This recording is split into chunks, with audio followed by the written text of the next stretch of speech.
Welcome everyone to the latest workshop from the Daily Bruin Alumni Network on behalf of the students. We're really excited about having everybody with us tonight to discuss the relationships behind the news, sourcing our stories. We're going to jump right into it by looking at the group of panelists we have. You'll be able to tell their names by seeing them on Zoom, of course, and I'm going to do just the briefest of intros. But the first question I want to pop to the panelists to get the conversation going is the overall question of asking each of them to tell us about a memorable source that they have had for a story and why they chose that person. I'm going to start off with Claire, who's one of our most recent alums. Claire is with the New York Times at this point, and I think that's all I'm going to say. And Claire, tell us about a memorable source you've had and why that source was memorable to you, period. Yeah, definitely. I work on the express desk of the New York Times, so we do breaking news. So I don't have necessarily sources that I cultivate over a long period of time. I have to find sources day of that can tell me what's going on. So my most memorable source is a man, Sean Cotreau. So there was a mass shooting in Highland Park on July 4th, and it actually started out as a very slow news day. So as most breaking news events do, they caught us off guard a little. And there wasn't a lot of information coming out at first, so we needed to find people on the ground who could tell us what had happened. And when that happens, I just go into go mode. So I'm watching all the various streams of local news, national news, going through Twitter, going through Facebook and Instagram, trying to find people that can talk to me. And Sean ended up being an eyewitness. I actually didn't know that when I called him. I just knew he was in the neighborhood at the time. And he actually was able to give us details of what had happened, as well as a description of the shooter that actually ended up being accurate before we had that information from police. So he was a great source to have. And I found him through LinkedIn in the end.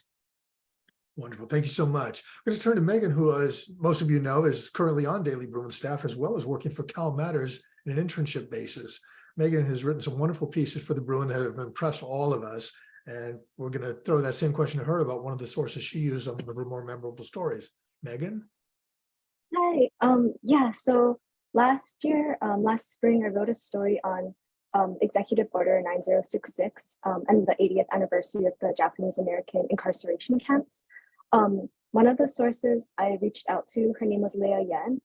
She graduated in 2020. But I remember seeing her talk at a UCLA event in my freshman year, and she talked very briefly about her grandfather's experience as a Japanese American at UCLA during World War II, and how she had gone to the honorary graduation ceremony that was like created to honor the Japanese American students who had to leave college during the war. And I remember her speech really touched me, and I was like at the very beginning of my freshman year, and I had always kind of kept that in the back of my mind. So when I started this story, I knew that she would be a really good source because she could talk directly about how the war impacted her family and her grandfather's education. I knew she wasn't a UCLA student, so it was a little hard to track her down, but I found her on Facebook and I reached out to her via Facebook Messenger, and then she ended up being like in the lead of my story, and she ended up being kind of a source that I relied on throughout the story to kind of bridge the history of the incarceration camps and kind of like the current state of affairs in the Japanese American community today. Wonderful. Thank you so much. I'm going to turn over to one of my colleagues from the Daily Bruin, Pat Haley, who was a writer when I was there. We shared a lot of wonderful stories together. And over the years, Pat has made a fantastic career for himself, working in broadcast news down there in Southern California. So Pat, question to you, and any background you want to fill on yourself. Oh, a wonderful introduction. I'm frozen. Can you hear me okay? It's breaking up just a little bit. If that continues, we might ask you to turn off the camera briefly and see if that takes care of any bandwidth problems you're having. But let's try again.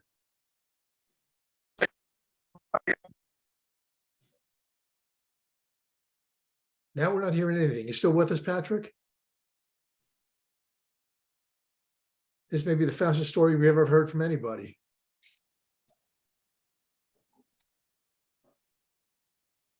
If we can't get Patrick, we've got notes from him, but I'm not going to go that route yet because it was working just fine a few minutes ago. Let's swing to somebody else. If Patrick comes back in, then we'll have him tell his own story in his own words. John, probably the most up-to-date, dramatic story in the news for anybody paying attention these days. Tell us about one of the sources you wanted to describe to us and the story you're covering. Yeah, so I'm a Asian American community reporter at the LA Times, and before this shooting in Monterey Park, I actually was working on a story about Monterey Park because city has a lot of importance for the Chinese American and Asian American community for LA, because this, as many of you know, this is the first suburban Chinatown for America. So I had gone on this tour with the mayor, Henry Lowe, days before the shooting happened, and we went on different parts of the city. And, you know, we kind of developed a relationship, which helped us quite a bit when the tragedy happened, because we were able to connect with him and we were able to get updates from him. And, you know, just, and we had a good sense of what the city and community was. So we didn't have to feel like we were parachuting in. So the timing worked out really well. And I was really glad that I developed that connection with him and others in the city. Fantastic. Thanks, John. Patrick, you able to hear us now? Yeah, sorry about that glitch. Hope you can hear me okay now. Good. I got the thumbs up from Lorraine. So during my career, I did mostly general assignment, which is kind of like being on the express desk. Generally, you don't have the chance to cultivate long-term sources. But at the onset of COVID, I became the beat reporter for NBC4. And I was also, NBC4 was very cautious at the beginning. I also worked from home for an extended period of time. So I did everything over the phone and Zooms and whatnot. So I had to assemble a cast of reliable information sources, to a great extent for background information, just to help me understand all the public pronouncements that were coming out regarding COVID and the precautions the government was taking. Early on, you may recall that the actor Tom Hanks and his wife Rita were down under, and they came down with COVID. So I came across a tweet by Tom Hanks praising the efforts of a UCLA epidemiologist by the name of Anne Ramoyne. And so I got in contact with Dr. Ramoyne. She has a PhD in epidemiology. She's at the School of Public Health. And basically, for the next 2 years, she was in almost daily contact. Sometimes I did interviews with her that I put on the air. Very often I used her for background information to help parse the information I was getting. And of course, as COVID went along, I built up a stable of other sources as well. But Dr. Ramoyne remained very helpful. And yeah, what a great asset she was for me and for our coverage. Thank you so much, Pat. I think any of you that was with us for the DB10 workshop we did on campus last fall knows that one of the prime things we were talking about is the necessity in all that we do to turn on a dime and react to things that come up. That's important in sourcing. It's important in training, teaching, learning. And I'm going to do that right now, flip on a dime here, because unexpectedly we have another person who is quite well known among the D-Band staff and among journalists across the country. That's Connie, who is with CNET as their editor-in-chief. If you don't know CNET, Connie can give you the one-line description of that. I'm going to pop the same question to her because she's been doing some wonderful things recently with AI and a lot of other things. So Connie, quick description of your background and then somebody who's been a memorable source and what made them memorable to you. Sure. Thanks very much for tagging me. I am the editor-in-chief of CNET, which is a consumer tech news and advice site. And it's 25 years old, but I've only been there for 8, running the news team and now the whole editorial operation. And happy to talk about what the journalism of that site is like. And we've been caught up in an AI controversy because one of our teams used an AI engine to write some explainers and the market didn't react well to it.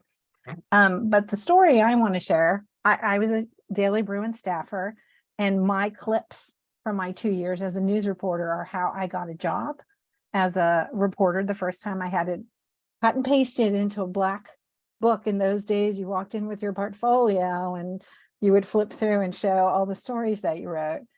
But my most memorable story was actually when I was a Bloomberg reporter on the tech team in San Francisco. Apple was one of my beats, and I was responsible for covering Steve Jobs and the whole, everything from the rollout of Mac computers and iPods all the way to the iPhone and beyond. And I covered Steve Jobs as part of my beat. And if anybody knows anything about him, he was notoriously difficult to cover. He talked to very few media. So as a beat reporter trying to write stories about him, that could be challenging. So I spent a great deal of my time as a beat reporter interviewing tons of people in tech, all sorts of CEOs and executives and analysts.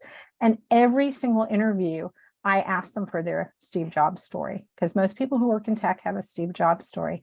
So at the end of 4 years, I had a Word doc, that was dozens of pages long with their contact info, their story. And I would also ask them, who do you think I should talk to next? And so then I built a source list of people who had interacted with him knew.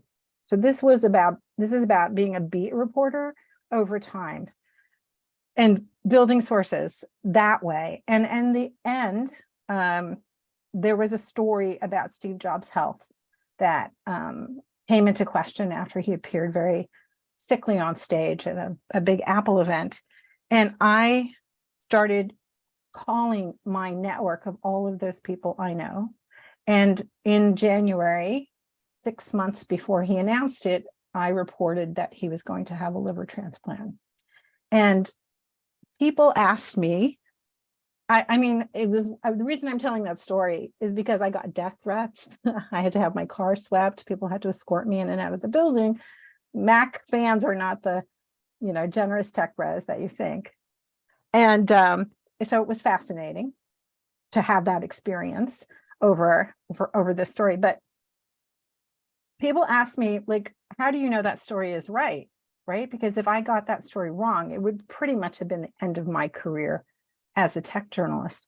And of course, we wouldn't have written a story unless I felt that the sourcing was absolutely correct for that very reason. And the reason that I can say that I felt confident, and by the way, the story was right, he did have a liver transplant, is because of all of those years collecting all of those anecdotes, many of which never ended up in a story. A lot of them did end up in his obituary, unfortunately, but that's the kind of work that you do for a payoff that may or may not come. But when it comes, it is a story that is heard around the world. So I will stop there. Thank you, Connie. Thank you, panelists, for wonderfully dramatic stories that point to the relationship building that goes into this and the necessity of asking the right question at the right time to start laying yourself out there. I remember one of the great lessons I picked up at the Bruin early on was toward the end of every interview. First thing to do was make sure that I got the spelling of their name right by saying, would you please spell your name correctly for me? And then the next one was, who else should I be talking to? And that's the point of what Connie was just talking about. That who else should I be talking to opens up so many doors and helps us in so many ways. So we really got some good stuff here to get us started. And again, that's just the beginning point for us as we explore this. I want to flip this back to all of you who are participants as Bruin staffers, writers, editors, whatever you're doing at this point, and ask you to think for a moment about a story you're working on or one you recently worked on and the source or sources you used for it. So let's give it at least a few seconds for you to get that in your mind, a story you've worked on and a source or sources that you used. Those of you watching the video, you have not lost sound. I will let about an unprecedented 10 seconds or so go by of silence so people can think. Okay, that was weird, right? Silence when we're all on the air. Nobody's used to that, but that in itself is a great technique in interviewing, as the people on this panel will tell you. You don't always have to fill in the silence. You give people the time to reflect so that you set them up for the next thing, and hopefully you set it up so that it's productive. We'll do this in what I learned when I was a publications editor for the Conservatory of Music here in town, this whole concept of master classes where somebody in a music setting, of course, they play a piece, then the person who is the professional musician gives them some feedback on it. And we also ask peers in those kind of settings to make comments about it. So we're going to do that here. You talk about your story. We'll ask your peers to make comments on that. And we'll ask the panelists to reflect on it, both what they loved about what you did and any tips they have based on their own experience. So ready yourselves, jump into this. Anybody got a story they want to tell about a source and the story? Do you have to spin the wheel?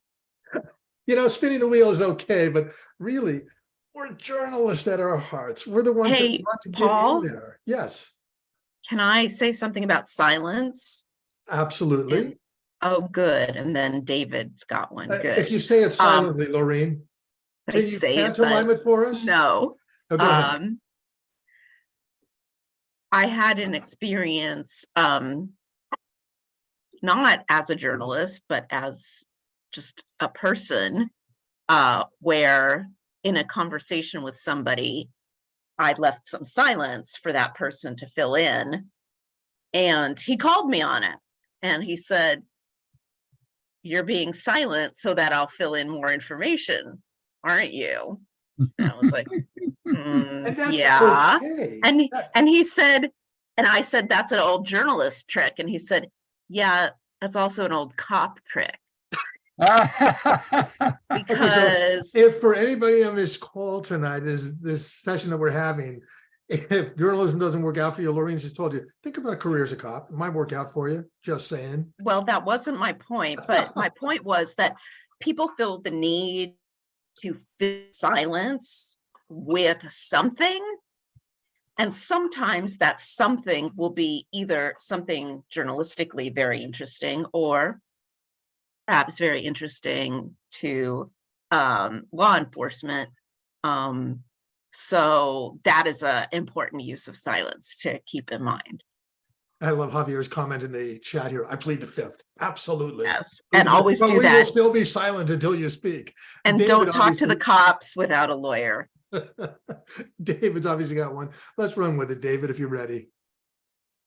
Sure, I can go. I think Justin was just trying to call me out a little bit, but I do have one in mind. It's easy for me because I've primarily done photography and photojournalism, and I've had a lot of interesting experiences there. But I have written one news story so far, and it was interesting to me. It was a UCLA class that worked with survivors of the Trinity nuclear test to advocate for care and legal reparations for harms done. And I have a history background on the subject, and so I was interested, and I showed up to the interview, and I was expecting the TA that we had been contacting, but we actually had two people, like president and I think the secretary of the organization they'd been working with, on the call with us with the TA. So it was an hour and a half, 2-hour call with people who had lived through the event. So it wasn't just people in the class secondhand. It was people in the class and the people they worked with. So it was just a really humbling and full picture experience, getting to hear from the actual people doing the actual work and the people they worked with at UCLA. That's fabulous. So let's do this in two parts here. Your peers there on the paper. Anybody want to react to that in terms of what that tells you about sourcing for yourself, or anything that you want to say positive about David's approach there? Well, I'll state the obvious that quite often we get gifts handed to us that we're not expecting, and we need to keep our eyes open and not go into the story with a preconceived notion of what it is and how I'm going to tell it. I kept on doing it. Almost every story I did, I tried to pre-write it before I shot it and finished doing the interviews, and the script never held up. I had to change it every time. And that happens so often that you stumble upon sources that you're not expecting to meet, and you need to remember to make use of it. I want to jump to something that John was going to bring up later, but it fits right in with what Patrick was talking about. John was saying that for him, sourcing stories, we'll talk about this when we get onto the theme of diversity too, but John was talking about how when he starts to do a story and he's looking at sources, sometimes he will stop in the process and do a draft of the story. John, you want to elaborate on that a bit? Yeah, I mean, I think sometimes when I feel stuck, I would, write a draft in the middle of the story when I'm not done with the reporting. And when you actually write it, what holes you have in your story is much clearer than when you don't write a story. So when you work on a longer piece, I recommend that. And sometimes, as I found out a few weeks ago, you think that you don't have enough reporting, but you write the story and you end up finding out you have enough reporting for a story. So sometimes that gives you like a pleasant surprise, because you realize, I have done all the work that I need to do. But to this extent, to what Patrick said, I think what you want in a source is that a source that can surprise you, that has interesting things to say. Oftentimes, if you've done enough research on a person, you kind of have a sense of what they're going to say, what they will tell you, but you want somebody who can go beyond that, who can offer a personal story, an anecdote, maybe something that is a bit controversial or a bit counterintuitive, something that can surprise you, even if you have a general sense of what they will tell you. So this obviously means, go beyond the spokespeople, go beyond politicians, go beyond people who's, polished in their messaging, go beyond that, try to find people who are less polished, who are likely to be more interesting, really, and really hear what they have to say. So those were kind of my thoughts and tips that I'd give to folks, I think. Thanks, Sean. When I was hearing your story earlier today, when we were prepping for this virtually together, I was fascinated by the idea of starting to write the story about halfway through it to see where you're missing, where the gaps were. When I worked in the Bruin, I primarily did breaking news kind of stuff, things that had to be finished on a tight deadline. And it never occurred to me that I would have the time and the capacity to write half the story and say, now, who am I still missing? If I got to a quote and I needed to check it, of course, I'd call somebody on those days when we still had landlines and we would call people instead of emailing or texting them. But it never occurred to me to do that. On the other side of it, though, since I've done a couple of books, I realized what you described is an integral part of longer journalism pieces. When I did a whole book, I'd get into chapters, realize that there were gaps, I'd slow down, go and track somebody down. So there was that process of writing, rewriting, and rewriting, knowing I was not on a tight deadline of having to publish that afternoon or that evening. But I also knew that my publisher had ideas about this can't take forever and was actually asking me at one point, you ever going to finish that thing? So it's an interesting thing. We all learn from each other at different stages in our career. The way we're doing it is working for us now. But the more we spend time around the people on this call, including John, and hear these different techniques, we incorporate those into our work. And it makes us stronger as writers and makes us stronger as a community of journalists, which is what the Daily Bruin is all about. David, any response to what you've heard so far? John, that tip is kind of blowing my mind. I hadn't really seen that as an option because I think, I have to do all the before steps, the prep steps before I get into the writing. But especially how I tend to write, I think that would work really well for me. I think I'll try that out on my next story or next draft of an editorial, next thing I'm doing. Just, to kind of have a benchmark of what do I already have that I'm working with versus what do I need to find. Right, because in Daily Bruin, I think, in my time, like 5-6 years ago, you get like a week, right? Or you get a week or two, I assume. So let's say you get an assignment on Monday, you can do reporting and then, write a draft on like Thursday. And then, that gives you time to do the additional reporting on Friday, and then you can turn in an actual story on Monday. So something like that, I think, would be kind of what I was saying. That's fascinating to me, and I think it would be to Patrick also. When we were working on the Bruin in the 70s, we got a story and that thing had to be in that evening for the next day's paper if it was breaking news. The idea of holding it for 3 or 5 days was just an alien concept to us. If we were working a feature story, of course, we had more time to work on it, but still, we understood that people were slotting space in the days when it was only print and not the online resources we have now. People were slotting space. If we let them down, that was a letdown to our colleagues on the paper. It was a letdown to the readers who were going to be looking at half a page or a full page of a photograph instead of a news story or a feature story because somebody didn't deliver.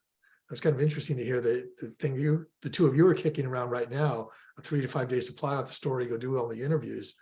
Great that you've got that. I would say, in a sense that kind of doing this makes you able to write story quicker in a sense because you don't procrastinate, right? A lot of procrastination when it comes to writing a longer feature story comes from that anxiety of writing a story. But once you start, writing draft, you're already in it. And I think that kind of quickens the pace that you can file the story. So, yeah. Anyone else want to go with the story that they're working on, a source that they used?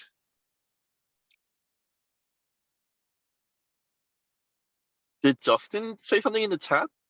Yeah, I was afraid to call him out because I couldn't tell if he was joking with us or if he actually had a story. So Justin, you just got called out. You got a story for us? If not, make one up now and make sure it's accurate.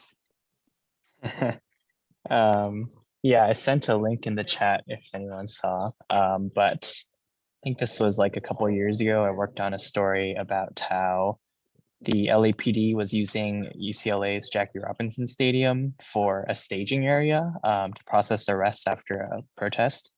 It actually got a good amount of attention in the short term. And I think the school apologized because they were treated like pretty badly, like by the cops. And then they said that they didn't know that there was also a really funny correction in here, which is not really the subject of this, but UCLA knew that LAPD was going to use like the facility, but they didn't know that they were going to use it to like be mean to like their detainees. So there was that weird technicality there. But what I really want to talk about is the people we sourced. It was kind of interesting because we got this tip out of like I think like a Twitter thread or something that people were like complaining about how they were like being shoved into cages without like being formally processed for arrests, and how like when they asked for like water, like they were denied, and maybe there was like some pregnant woman who was like forced to be cramped in there too or something like that. It was like pretty awful. And I remember we were talking about like how if we could like verify these things, what are standards for like publishing these allegations based off of like what like a small group of people are saying about it were. Don't remember specifically what conversations we had as to before publishing, but I think most of what we were able to determine was reliable. Maybe that's not the right word. Ended up in the story. So looking back, and I don't know if y'all do this too, but I kind of like cringe when I read my old leads and stuff like that because I think I could have written this better. But I think like once you get through like the first 4 graphs, like it's kind of interesting. There's like some quotes in there that are like I think pretty good, but yeah, it was very very different sourcing people who had basically been traumatized and like doing that in a sensitive way so that you're not, you know, like reconstructing like the trauma that they went through while they're like retelling their stories, being like sensitive about that, and yet also keeping in mind that like we are here to report what happened and we can't like just like pretend like everything was all fine and dandy if it wasn't. So walking that line was like kind of, I think, a new experience, kind of, I don't want to say fun because I think it's a bit morbid, but I think it was an educational opportunity. I covered the City and Crime Beat class 2 years ago, before now. And this is one of the stories I worked on. Wonderful. Comments from anybody in the call? Things you liked about what you heard? Any questions for him? Any suggestions based on what you heard? Well, just to pick up on what Justin was saying there, that's something I think about a lot, especially when you're sourcing sensitive stories, is oftentimes you're the person speaking to people on the worst day of their lives. And just taking that responsibility seriously, I think, is like the best step in the right direction. And understanding that a lot of times when bad things happen, people just want to be heard and share their story and what they saw or what happened to them. But always having to approach that with so much sensitivity and professionalism, like from student journalism on up, and like having that sensitivity built in is so important. So you have great instincts, is what I'd say. Anyone else? So Paul, I wanted to ask Justin how he verified the information that that you saw on Twitter of the people in that situation. And then I also want to say about what Claire just said after. Yeah, so my memory's a little bit hazy because this was like a couple of years ago. And I don't have a great memory, but if I remember correctly, we were on a Zoom chat with our editor, the editor-in-chief at the time, think Melissa was still UIC at the time, but maybe I'm wrong.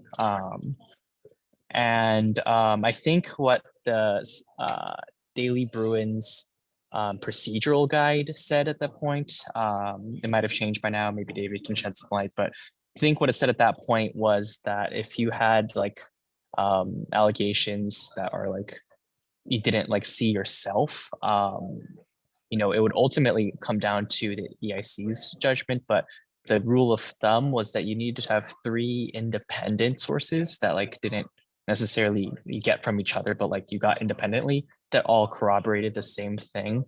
And I think we did have some not like direct videos, like because they had their phones taken away, but like there was like I think someone doing a live stream or something like that from like across the street, and they were like kind of zooming in and you couldn't really see exactly, but you could see that there were, I think, in fact, prison buses in that lot, which kind of verifies that they are in cages, right? As far as like food and water, we kind of had to go off of our judgment that like we had like 5 people or maybe like more, maybe like somewhere with like 5 to 10 people that all basically told the exact same thing. And beyond there, you know, I was just kind of reporting on the story. So it was really up to like the editors and upper management, but they determined that most of what we had published was sufficiently, or most of what we had drafted was sufficiently credible. Great. And then they published it. Yeah. Great. Thank you. That that helps kind of fill in some of the gaps I had. And just to build on what Claire just said about talking to people on what's probably the worst day of their lives. And I'm reflecting back to a time when I was an intern at the Herald Examiner, a newspaper which no longer exists, where as a, I don't know, 19 or 20-year-old, I was sent out to interview people whose father had just been murdered with no advice, training,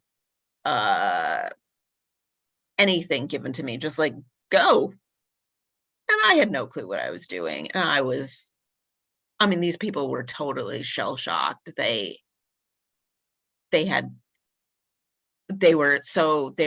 like in the very first stages of like denial. And so they weren't freaked out because they still didn't believe what had happened. And I don't remember it as traumatic, but it was not good. It was not good. And looking back on it, reflecting back, which is the first time I've ever done this on this specific story, which was quite some time ago now, you know, the older and more experienced journalists maybe should have come to me and given me some advice or some kind of structure around how to do this. But that was not the culture of that newsroom. So I'm glad to hear that there's like more clear-eyed seeing of that kind of thing.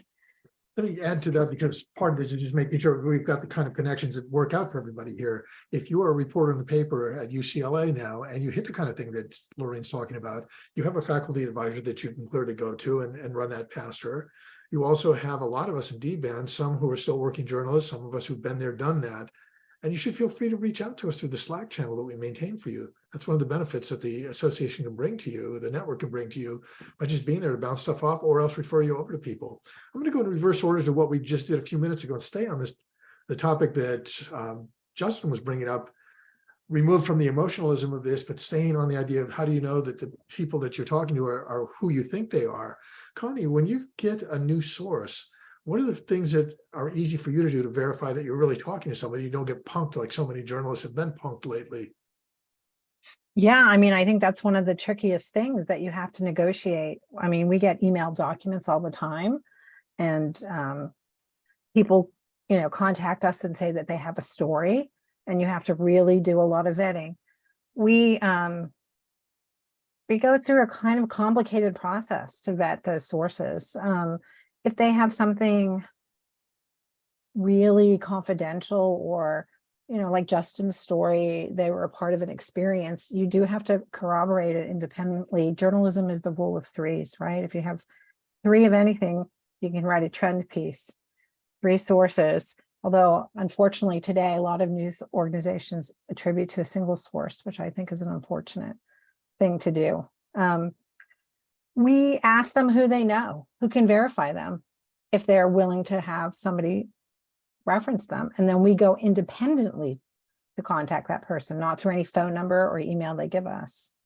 And so that's another way to do it. If there is a document, then we actually have to get it verified independently by other people within the organization or who are mentioned in that document. And that's its own tricky stance, but then you're directly contacting someone so you know who you're calling. So I would say there's not an easy answer to it. And that's the most important thing to know, that you might be so eager to want to publish something. And we live in a 24/7 news cycle where people want to get things out, but that does, you'd rather be late and right than first and wrong, right? So your whole credibility as a journalist is on vetting those sources. So that's why it is important that if you're unsure, that you check with an experienced editor who might have suggestions of other ways to verify it. It used to be phone number, call them, then spoofing and emails and all of that has changed that whole dynamic. And so having people verify other people is I think the most important thing you can do. And I've had many stories where I thought it was the best thing, but I couldn't get that triple source. And sometimes I was beat, somebody else was able to do it. But again, whoever, Laureen read this, it's better to be late and right than first and wrong. John, your take on it. How do you verify that you're talking to who you think you're talking to? I mean, this I think the toughest part of the job, and I struggle with that, in my role pretty regularly. I mean, I think, obviously you want to do your due diligence, right? You want to check their past stories to see if they've been reading about it in the past. You want to check their social media to see, what they say.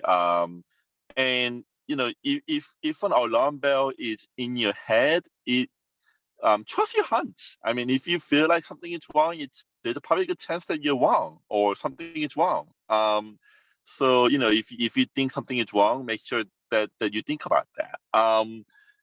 I think those are kind of my thoughts. I mean, I think, right, as Connie said, it's better to be late and right than be early and wrong. I think that I cannot emphasize that enough.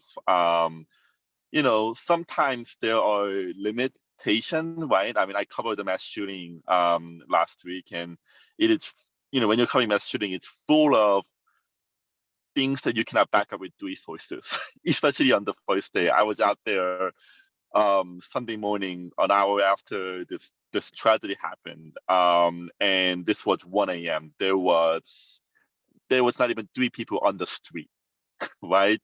So you have to kind of figure out, kind of when to think about, okay, I have this one story, his background backs it up. And I decided, and we decided in Newsroom to kind of include that anecdote in the story, even though we could not, get it verified with a couple others.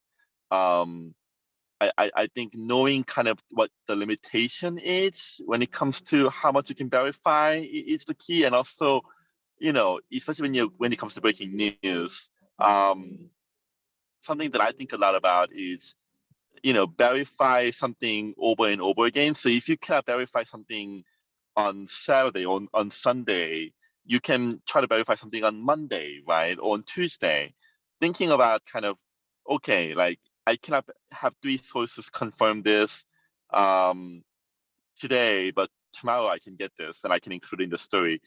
Thinking that time, I think is also helpful for me. That's a very kind of a ranting and rambling answer to things, but those are kind of my thoughts on this. Let's move over to Megan. How do you do that? Oh, I'm sorry. Pat's got his hand up. Sir, you're on. Well, I was just going to kind of elaborate on something that John touched on, and something that's right up Lorraine's alley, since she's knows about what cops do. But covering breaking news, especially where something has happened, you're looking for witnesses, people with immediate information. you end up running into a lot of people who want to be famous. And so they tell you they saw something that they didn't see. And the real challenge is to weed out the posers.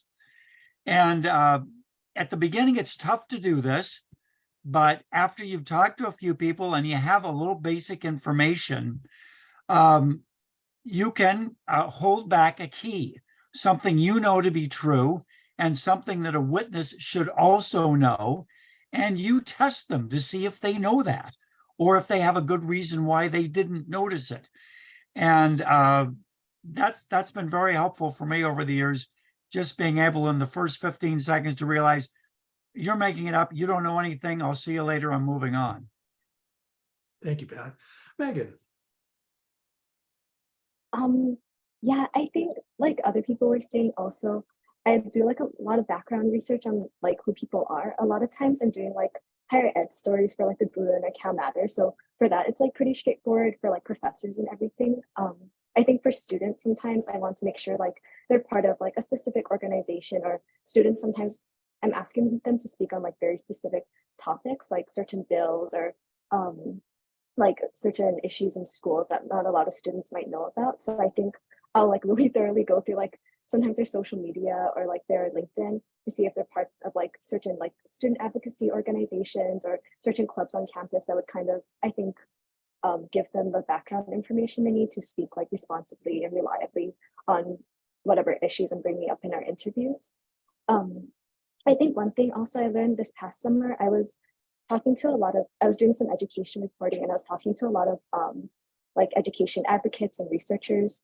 And someone, like another reporter, kind of told me like, oh, like these researchers and these advocates, you know, they sound like very confident and like they sound very informed when they're talking to you, but like always just ask them, like they'll mention like, oh, like, you know, in this report we say X amount of students did this year, or like X amount of teachers did this, and always just ask them like, oh, can you send me the report afterwards, just to make sure like they're giving you accurate numbers and information, and also like they're not taking that information out of context, because like a lot of the advocacy groups, like they're not necessarily like giving it wrong information, but they're definitely coming or they're like presenting the information with their own interests in mind. So I think like that was a really helpful tip for me, because after that I kind of made sure to like always have the reports or the documents I needed to make sure that like the information I was including was accurate, and it was also, I guess I was giving like the appropriate context as well.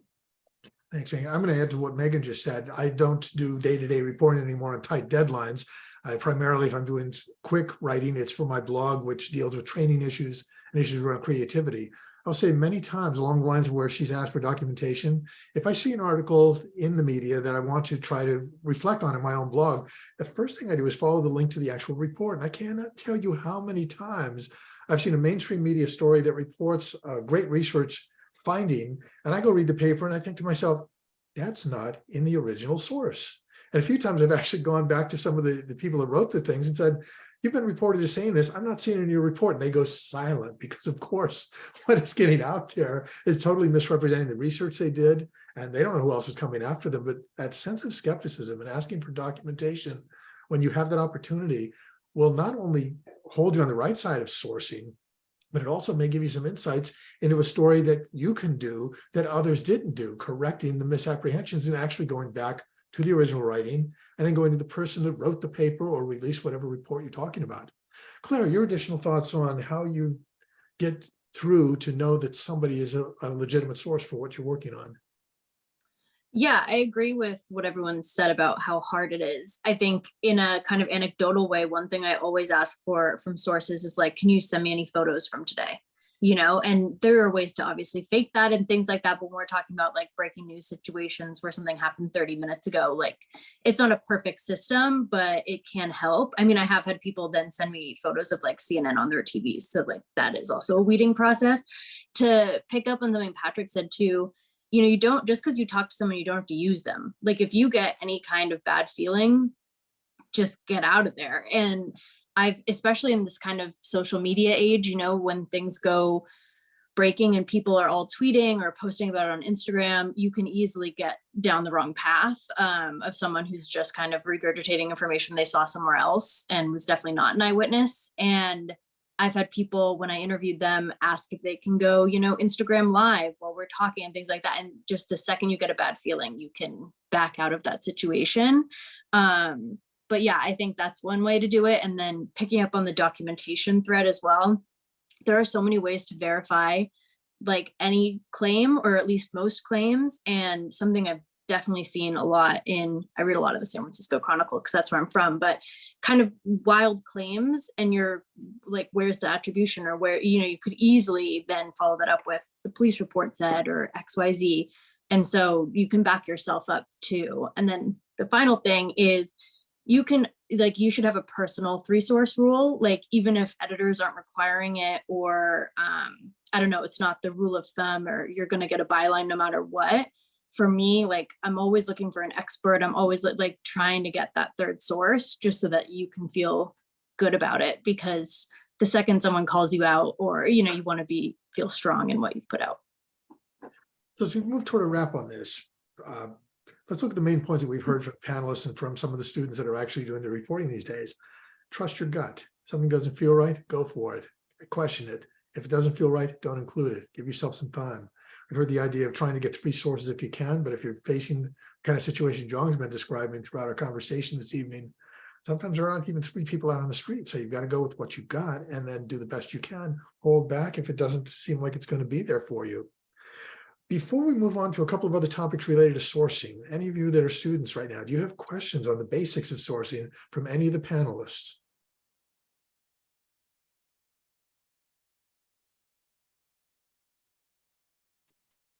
I guess I do have one question. I think more from an organizational perspective and continuity year to year, et cetera. When and how should sources be reused, and when shouldn't they be reused?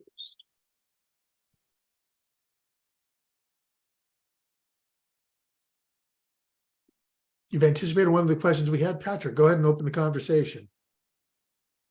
Well, I think is an easy one to ask. If you find somebody who's knowledgeable on a particular subject or department, or inside a department, can get you things that others can't necessarily get, and they have been accurate in the past, they are golden. You mine them. You talk to them on a regular basis. Even when you don't need them for a story, you talk to them to stay in their good graces. But yeah, I mean, it's called cultivating for a reason. John, you had some things that you added earlier today. Do you want to explore those in response to David's question?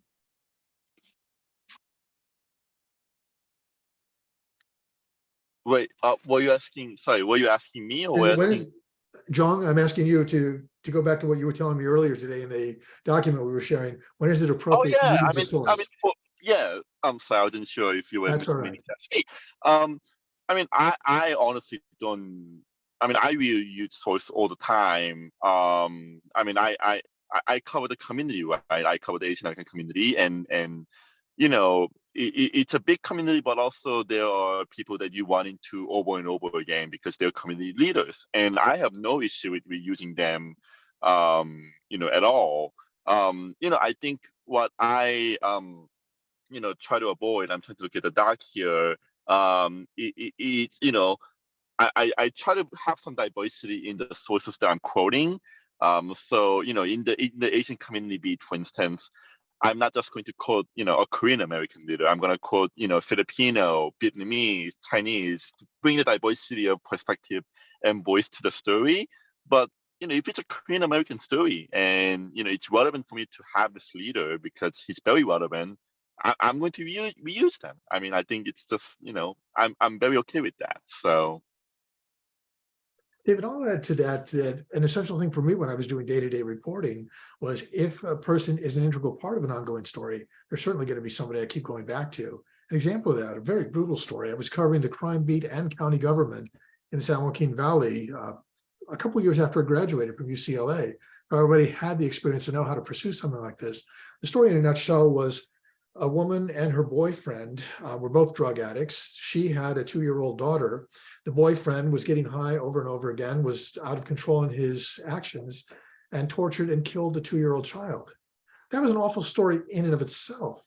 But then another part of the story became a lot of people upset with the guy that was the head of the county human resource, or the county, I can't even remember the name of the department, but it was the one that oversees Child Protective Services. And people were calling for his head. He was an integral part of the story. I saw him every day. And this was a story that went on for weeks and weeks, because first there was the arrest. Then people were saying, what could we have done to prevent that 2-year-old child from having been brutally put to death the way that child was put to death? People were calling for his resignation. It even got to be a bigger dynamic here. And here's something that you want to think about in your sourcing. I was writing for a consortium of newspapers, small outlying papers in San Joaquin County, where the big paper had its own reporter, and that reporter had it in for the guy that was in charge of the Child Services Division, saying, you should not have allowed that. The staff that allowed that to happen should be out, and you should be gone. And all her stories were talking about how badly he had handled it, where in fact his hands were pretty much tied. So there was all the dynamics of an awful story that dragged on for a long time. He needed to be a continual source, as were the police people that I was talking to from the county sheriff's department, as were anybody else in the community that was tied into that story. And ultimately, the most satisfying thing to me was there was a moment when he said, my hands were tied. I could not have done anything else. The other reporter kind of pilloried him, saying, you wouldn't change it? And I was reporting what he said and not putting any judgment on it. When it was all done, he stayed in his position. The child was still dead. They did what they could to punish the parents that were responsible for it.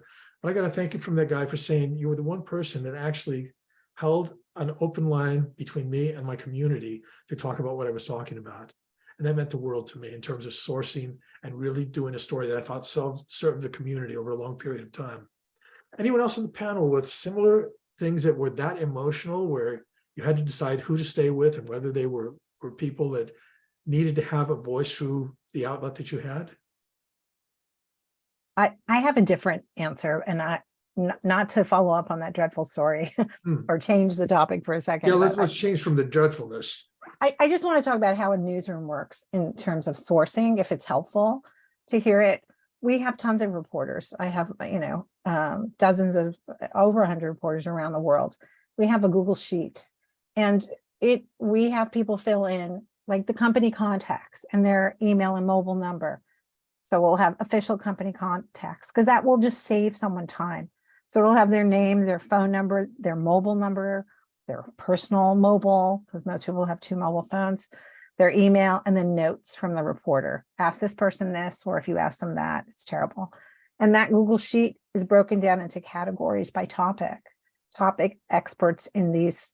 So industry experts or executives at these companies. Most reporters keep their sources close, right? Because they don't want to share that. But there is a lot of sourcing that you can share, especially if you're trying to get experts and you're looking for diversity. We have a lot of staffers. A couple of years ago, we went on a quest to diversify newsroom sources, just experts cited, and all of them in tech were guys. No offense to any guy on the phone, but there are lots of women who cover tech and write about tech. And so it was just a matter of having them added to that database. So that addresses, I think David had a question about continuity and how staff hands off. It can be as simple as a Google Doc that can give you some sense of who that person was, when's the last time they were quoted. It's just all there with the links and the notes, and who the reporter is who entered that person into the database. So if you have to go back to that reporter, maybe they've graduated or maybe they're still on staff, you can ask them before you contact. So that's pragmatics of how to keep a source list. First of all, Connie, I wish Google had existed when I was at the Daily Bruin. Second is, I wish that I had ever worked in a news operation where we had that kind of shared resource. It would have been wonderful. I'm glad you're sharing that with everybody. Lawrence actually has added something into the chat, a quick tip for the reporters.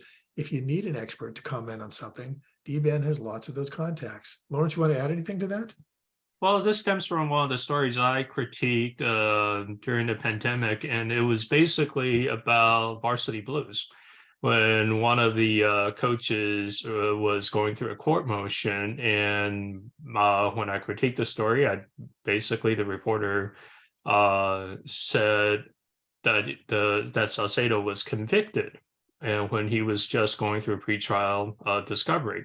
So my lesson is that if you don't understand procedurally how something works, we've got a lot of alums that can give you the background knowledge very, very quickly. And so, don't be afraid to ask. That was something that we were hoping to add to the news side folks as a workshop down the road, just Crim Law 101, from arrest to arraignment to booking and to phases of the trial. I mean, it is a very impressive thing as a young reporter if you can do crime in the courts, because you will be covering them. And but you're not, you haven't gone through law school yet. So if you need that kind of expert background thing, somebody in D-band is probably doing it. Jackie Robinson Stadium. I'm intrigued by it because I'm a dirt lawyer, because it's a very interesting lease with the government in order for UCLA to play baseball out there. So, don't forget, just having a basic level understanding of stuff. There are folks that you can call and we can point you to somebody who can explain it to you really quickly. And David, I don't want to miss his chance because you and I are pretty much coordinating things in terms of topics. Lawrence has had that workshop ready to go for a couple of years. If you think staff's interested, get to me after the session tonight and we can slot that in as one of our upcoming workshops that we do. That's ready to go. We have another question here from Javier. The question is there anything you would recommend in not disclosing to, or I'm sorry, is there anything that you would recommend not disclosing to your source when asking for an interview? Anybody on the panel? Well, you definitely don't have to share your questions. I mean, everyone knows that, but people will ask all the time. And I think a lot of times, sometimes sources will try to set the term. Like, just remember that you're a journalist and you're not a PR person or their publicist, and it's just not your problem. And oftentimes, by the way, after you reject the terms, they'll still agree to the interview because that's just how that goes. So. Yeah, I basically say like the train is leaving the station and you can hop in or hop out. It's your choice. But we'll do the story regardless. The train is leaving the station no matter what you do.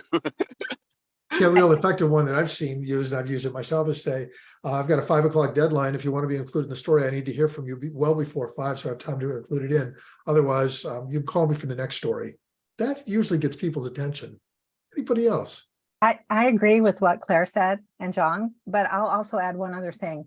And that goes back to your Paul's story, your terrible story about the tragedy. Sometimes you should tell them the gist of what you're writing, but you don't need to get into great details. But some people will ask, what's the headline on your story? And you should never have the headline that you're sharing, because you don't write the headline until your reporting is done. So that's a trap. And it also shows that you've already decided what the story is, and why should I bother talking to you? And so if you can avoid doing that, you will find people who will respect that you're trying to get their honest point of view and opinion. And so just, if anybody asks you for the headline of your story, just know that's a journalistic trap. Never do that. Never share a headline, because it's not done until the reporting is done and the writing is done. Something to add to that as well is people will always say, like, when is this coming out? Or, like, how are you going to quote me? What's the context? Things like that. Like I said before, you don't know if you're going to quote them. Like, you might hang up and just be like, nope, that's not happening. So another thing I don't divulge is, like, don't make any promises. There's, you're just chatting to them to get information, and it may or may not be useful. And that's the only kind of promise you need to make. And kind of implicit in what Connie and Clara have just said is, yeah, these are kind of the mating rituals you go through in your first meeting with a source, your first conversation with a source. But after the source has seen what you do, the way you handle the story, that makes all the difference in the world whether that relationship will grow. And if they find out that you're trustworthy, that you don't have a hidden agenda, that you will convey the information without spinning it against them, that's how you build a source.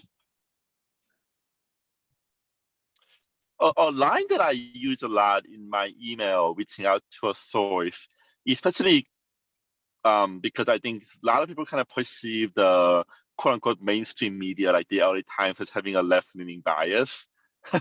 And we do reach out to a lot of conservative people and I think the line that I use a lot is that we want to make sure that we hear different perspective and hear your insight, and we want to make sure that we include perspective from different sides. And that line, even though it feels a little stilted, it comes well, and I think I've had really good result using that line. So I guess that's one tip. One of the I threads think- it was, oh, go ahead. Sorry, I was just gonna say also, like, in my emails for sources, I like try and generally like describe my story in like the broadest terms possible. Just because like I don't know the direction it's going to take all the time. And also like a lot of times when I'm trying to interview people, I'll like eventually try and ask them like the good and the bad of whatever issue I'm talking about, but I don't want to necessarily like say that right off the start, like in the email. And then I always kind of leave it open. Like if you have any questions about the story, like feel free to call me or email me. And then I feel like just being able to talk with someone over the phone sometimes is more helpful than like just like laying it out all in the first email, because I feel like then people are also more likely to maybe shy away or say no to the like initial interview. I love that whole idea of, a source saying to you, what's your headline? Because in the era that I was writing day-to-day news stories, I had no idea what a headline was going to be. And that question never came from the sources I used to work with. Somebody said, what's your headline going to be? My answer off the top of my head would have been, depends on what you say, sir or ma'am. I don't know. I'm here to find out. I will say though, like writing a headline at the, before you start writing, but after you're done reporting, that helps a lot, because that actually lets you focus your story a lot. So I do recommend that. And I noticed Connie, I also write my own headline too. A lot of folks nowadays do. So I recommend that as an exercise. Yeah, right. Once you get to that writing stage, which goes a little bit beyond what we're talking about this evening in terms of sourcing, but once you get to that phase, I remember something I learned from the advisor we had at the Daily Bruin when Pat and I were there. It was the statement of, think about what headline should go on your story. And if that headline is in the 4th or 5th paragraph of your story, you've got a structural problem with the story. So that was a way of focusing on what was the most important thing we wanted to get across. And in that sense, writing a headline is a really great thing for yourself, even if it never gets used. I want to go back to something that was said a few minutes ago that was related to the diversity theme here. Claire had raised this in our preliminary conversations, and John added some stuff in the notes we were putting together for tonight. How do you assure that you have a diverse set of sources in any story or set of stories? Anybody? Well, that's one thing I wanted to build off what Connie was saying, because that's a project I've done on our Express desk, is building our database. And we did some analyses of our past stories in like April and May. We took a little subset, and all the experts, like any professor or any expert in a field we talked to, like 90% of them were white men.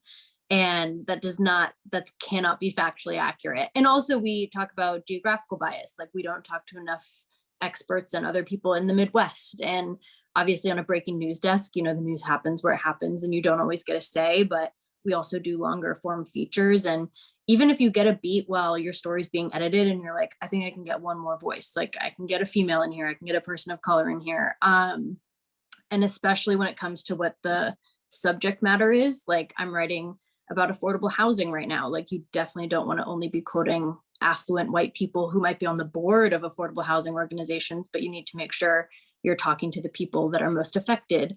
And the best way to do that, I think, is having databases so that I can go into the database and be like, okay, I'm looking for a female expert on X topic, or, and it's all there for you. So, and also I think what happens with that is you need to be asking your sources questions in your interview. Like, as you say, like what's your name and how do you spell it? You also should be, what are your pronouns? If it comes up, if the content is, applicable, like how do you identify, like what's your sexual orientation, things like that. And you can't just look up a photo of someone and decide that they fit a diverse subject. So you should ask them themselves, and that's kind of part of that list of what you ask people should be extending if you can. I want to go to something that's here in chat for those that may be watching the archive version.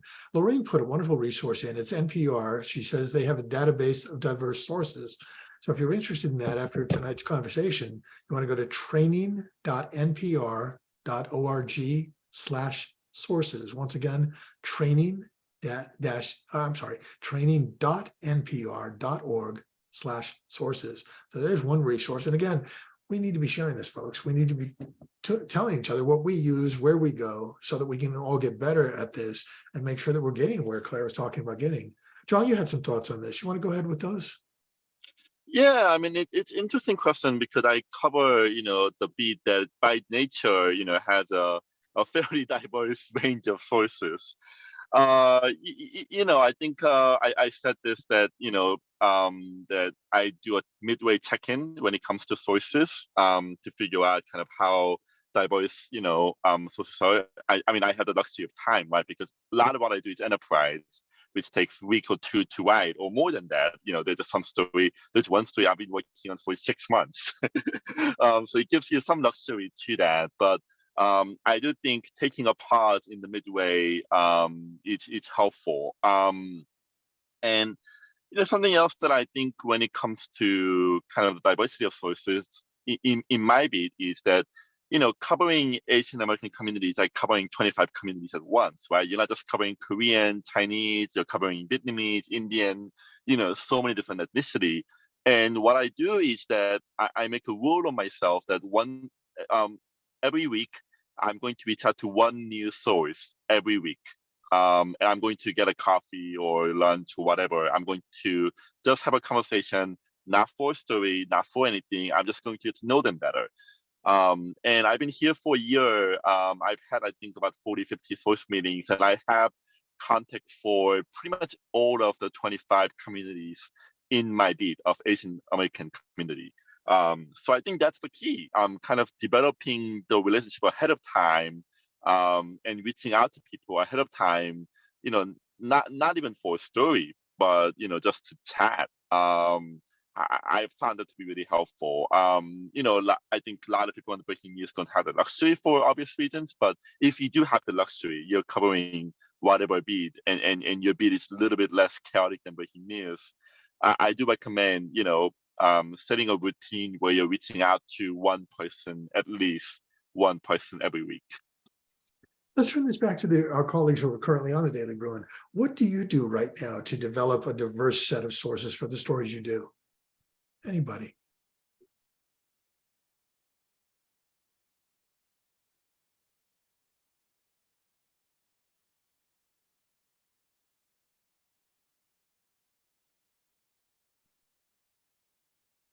Well, can a geezer volunteer?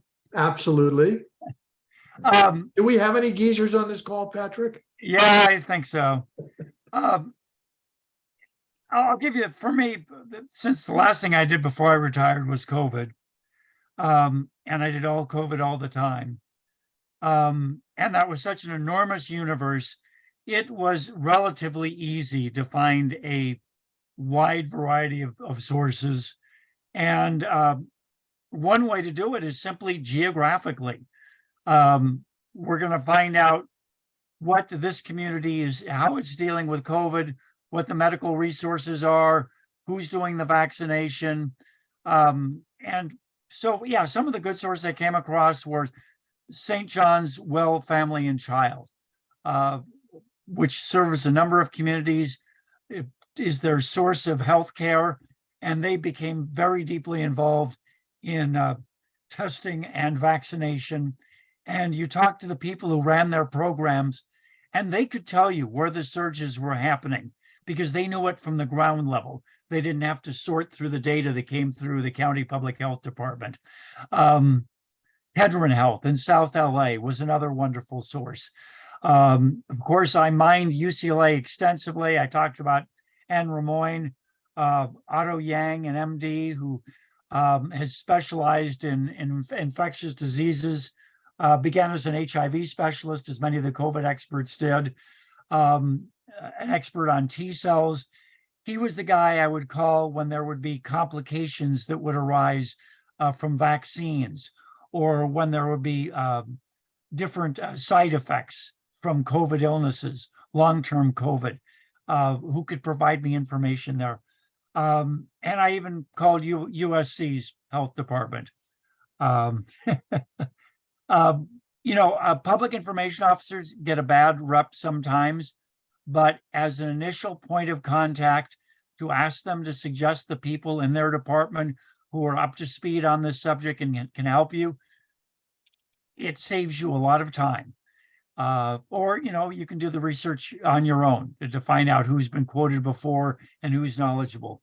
But PR people, I don't dismiss them. They're a good first point of contact. And just one more quick aside. There was a former Daily Bruin guy named Stuart Walpert, was in letters and sciences, public information at UCLA for decades. And if I was going nowhere on a story, I would call Stuart and say, hey, do you know anybody who knows about this, who can help me out? And Stuart, he's a flack, but he was a wonderful flack, a tremendous resource. The whole thing about talking about your Daily Bruin sources, Patrick, reminds me that when I was down there in Los Angeles for the Daily Bruin Alumni Network reunion last fall, I had the pleasure of picking up the Sunday Los Angeles Times, which I had not seen in years and physically held. I was going through it and enjoying the stories I was reading. And there was a huge feature story in there about somebody who was on faculty at UCLA.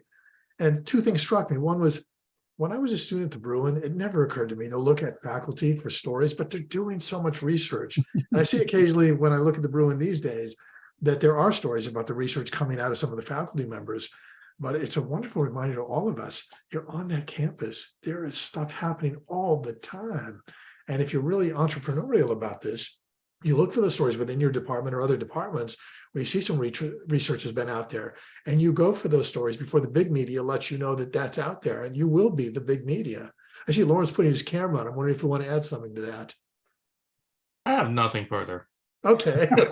Yes, Your Honor, you've dealt with that quite well. Anyone else on the story of finding the diverse set of sources, particularly the students? How are you doing that these days? One thing I kind of forgot, and I just remembered like just now. I remember last year at EdSource when I was interning, there was a bunch of, like, the way that the EdSource internship worked was there's a bunch of us students across the state. And I remember a lot of us were just like in Southern California colleges. So then when we would do a story, we would all be in charge of finding sources, and we would naturally just gravitate a lot towards our like Southern California colleges, just because we're all there and like we're all comfortable with like the universities near us. And I remember my editor was like very insistent that we get geographical diversity across the state. So I remember he would literally have us like write out our sources, and then he would separate it into like Northern California, Central California, Southern California. And he basically wouldn't let us write the story until we kind of had evened out all the categories. And it took like a little bit more time. And I remember it was like kind of difficult because like I was trying to find sources in Northern California, which I hadn't really done before because I was so used to sourcing just like in LA and at UCLA.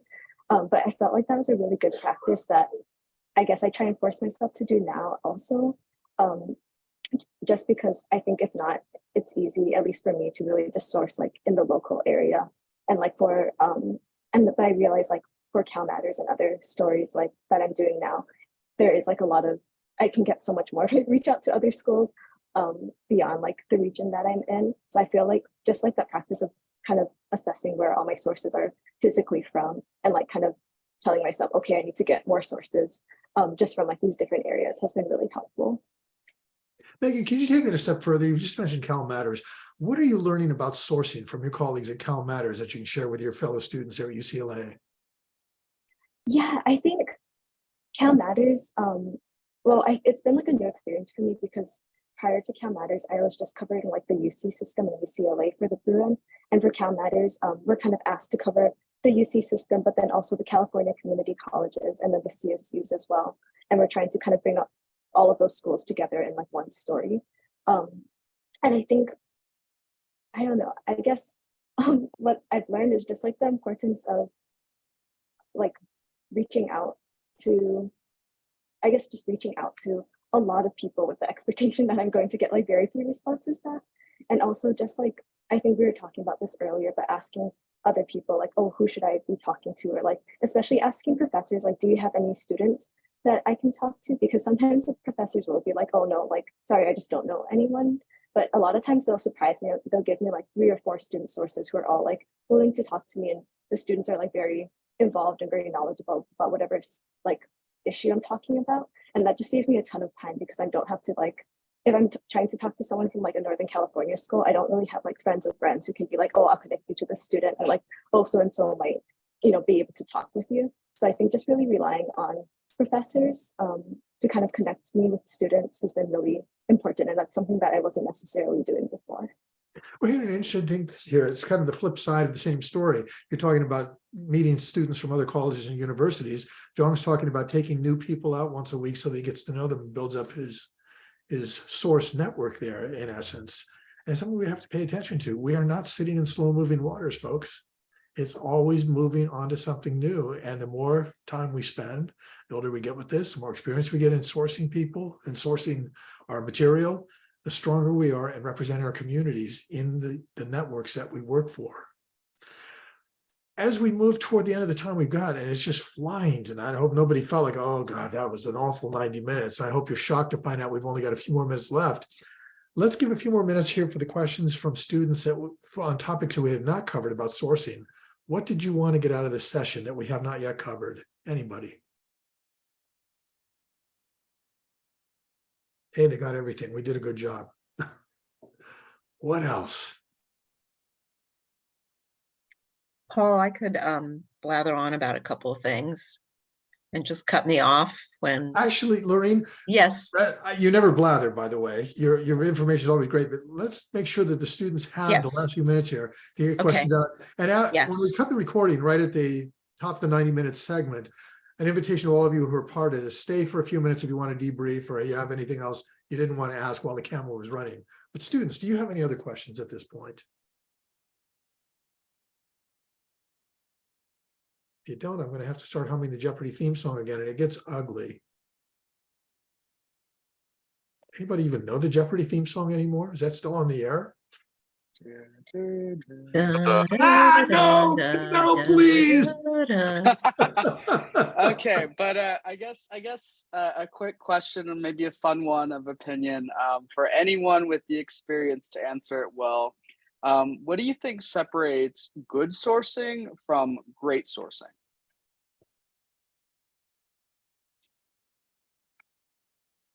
I haven't thought about that. Oh, go ahead. Sorry. I was going to say a great source is somebody that is really hard to get to, that people want to talk to. And it's funny, the best way sometimes to get to that great source, like that everybody wants to talk to, but you can't get to, is by telling them, sending them a pitch saying, there's been a lot of misinformation about you written about or this topic, and I would like to hear what you have to say. And some people don't do that because they think it's hokey or, oh, that's not going to work. But I don't know what that baseball analogy is. Like you miss all of the swings you don't take or whatever that is. You should always, it's just an email or a tweet or whatever. And you should absolutely do that. Because people want, or sometimes they're aggrieved or, they have a grievance and they will use you to express their grievance. Fine. But then you can just say, okay, well, what's the truth? I just want to know what the truth is. So. Thanks, Connie. Anybody else? Good versus great source. Paul, I would say beware of quote whores. Excuse my language, but there are people out there, especially like in the political pundit class, who you see quoted everywhere, and they kind of just dish out the same old boring conventional wisdom quotes to every news outlet that calls them. And, if you use them a lot or you see them use it a lot, just kind of pass when the opportunity comes up and find somebody new and fresh and maybe that folks haven't heard of yet. Other thoughts? Can I show the flip side of Lorraine's point, which is certainly well taken, but one guy comes to mind who he's now retired, but for decades he basically did the original science and climatology on the El Nino phenomenon. A guy named Bill Patzert at JPL, and so for 3 decades he was the go-to expert on weather patterns for news media in Southern California. And here's the connection to what Lorene was saying. He was very conscientious. He would rack his brain to come up with a good quote for every new weather phenomenon. And so not long ago, I was talking to Bill and I asked him, how did you come up with all these outrageous metaphors?